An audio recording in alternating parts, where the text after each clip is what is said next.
At the making of this video, the Utah Jazz had just came off an 11-game win streak, and right now they have a 15-5 record and the number 3 seed in the Western Conference. And their fantastic start has led me to make this video where I'll be discussing whether or not I believe the Utah Jazz are championship contenders. But before we get into the video, I ask you to drop a like on this video as it helps my channel grow. Subscribe to my channel if you want weekly NBA content and to help me reach my goal of 1,000 subscribers. And comment on this video to start a conversation with me because I respond to all of my comments. And play that intro.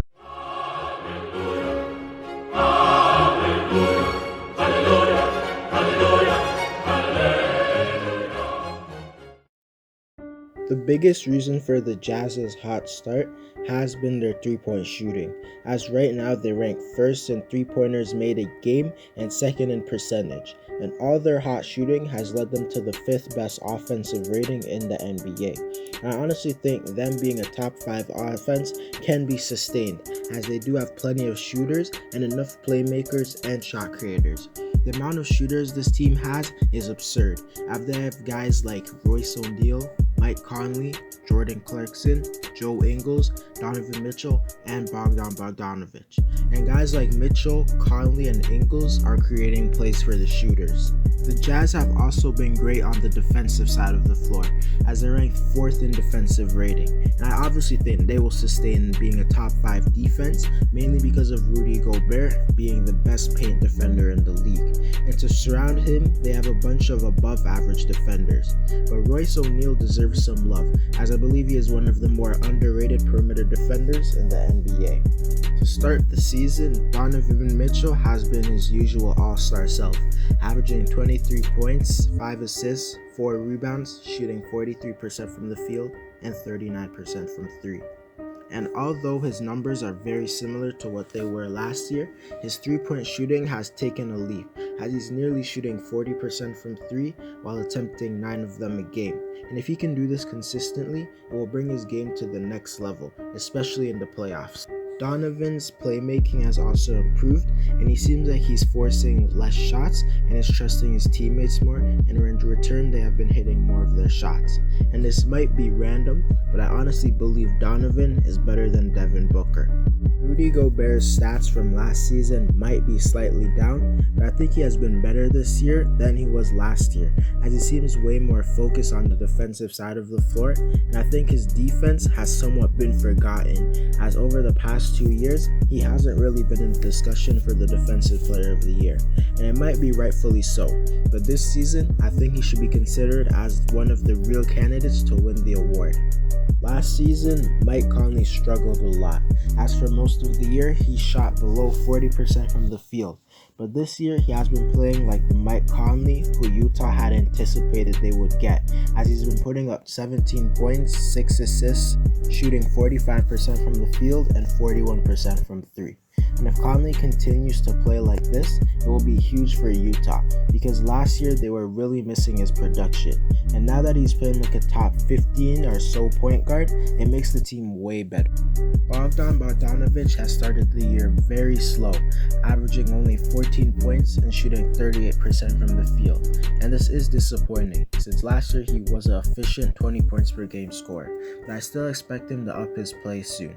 And even if he's not playing great, he still has a positive impact, since he spaces the floor at a good level, shooting 38% from 3 and shooting 6 of them a game. And right now, he is struggling at everything besides his three-pointers.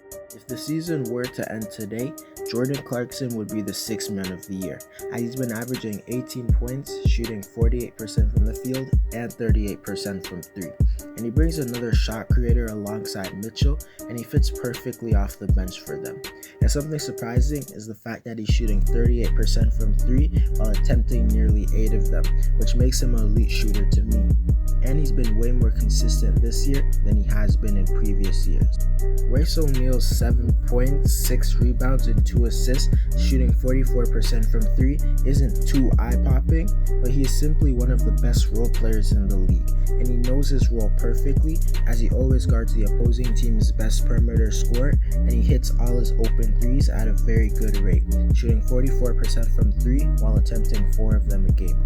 But now to answer the question of whether the Utah Jazz are real contenders or not, first we have to look at which teams in the West actually have a real chance to make it to the finals. And to me, those teams are the Lakers, Clippers, and the Nuggets. And to be honest, I think the Jazz have proven that they are just as good as teams like the Nuggets, as last year in the playoffs, they lost to Denver in 7 games without Bogdan Bogdanovic, and they even had a 3-1 lead. And if he was there, it's clear to me that they would have won. But I wouldn't put them on the tier of the Lakers or Clippers, because I think their lack of star players hold them back. But their offense is definitely good enough to keep up with any team, but to me they depend on too much 3-pointers, because if they have a bad shooting night, they will definitely lose. In a playoff series, I can see teams like Dallas, Phoenix, and the Blazers beating them, so it is very close. Also, in prior years, Utah has had amazing stretches just like this one, so there is a chance that it's the same Jazz who will get eliminated in the first or at best second round. And I think Utah will finish with a top 3 seed in the West and at worst the 4th seed. So to me, the Jazz are legit title contenders, but I don't think they're favorites at all. And I don't think there's a huge separation from them compared to the rest of the West. Anyways guys, that's it for the video.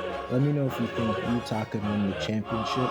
Drop a like on this video to help my channel grow. Subscribe to my channel if you want weekly NBA content and to help me reach my goal of 1,000 subscribers.